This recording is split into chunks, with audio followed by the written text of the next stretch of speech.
Hi, I'm Sean Michael Reagan for Cool Tools, and in today's video, I want to... Right, so I want to talk to you about garden hose nozzles, specifically the Gilmour 528T. I bought this one 8 years ago, and it's been installed at the end of this very hose, outdoors, in full sunlight, pretty much continuously ever since. Twisting the outer shell clockwise opens the valve to give a wide, gentle spray at first, and as you continue twisting, it narrows down to a tight, focused stream. And if you keep twisting, the two halves eventually come apart, and you can see that it's really a very simple device. The metal parts are solid brass, which has picked up a bit of a patina over the years, so let's start by giving those a polish. I'm just using a bit of Barkeeper's Friend and a scrap of Scotch-Brite here. Then I'll rinse it with warm water and dry it with a clean cloth. There, that's better. This design has only 3 plastic parts, a rubber hose washer and 2 O-rings that could probably all be replaced for 10 cents. But even after 8 years, these original parts are still going strong because when the nozzle is assembled, all the polymer bits are concealed inside where they're not exposed to the sun's deadly ultraviolet radiation. Well, deadly to plastics anyway. While there are some synthetic polymers that will hold up to years of sun exposure, most of them will start to fade and crumble after just 1 or 2 summers, like this. My other big no-no for outdoor equipment is anything that uses iron or non-stainless steel. Even if they've been galvanized or plated with something else, eventually those parts are gonna rust, as you can see on this junk.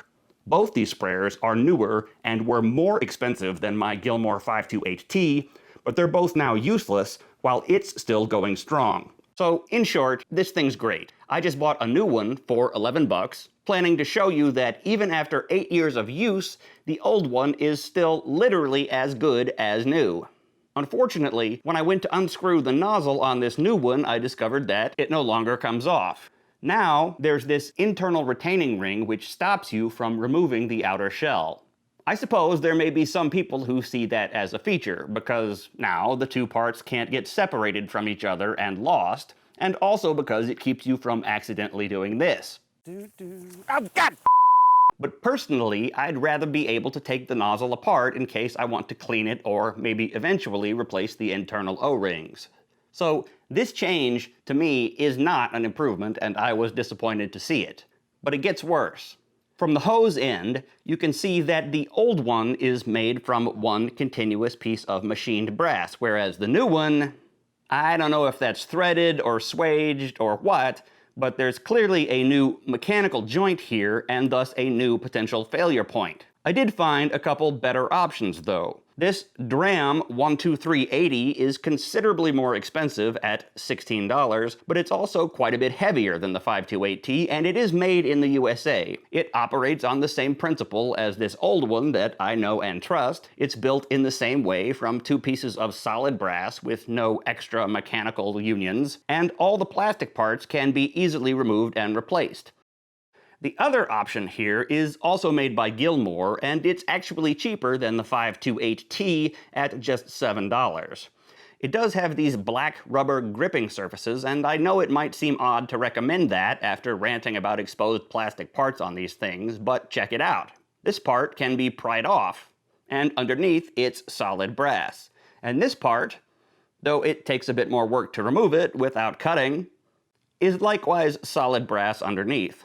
And when we take the whole thing apart, it has the exact same internal construction as the original Model 528T I wanted to recommend to you in the first place.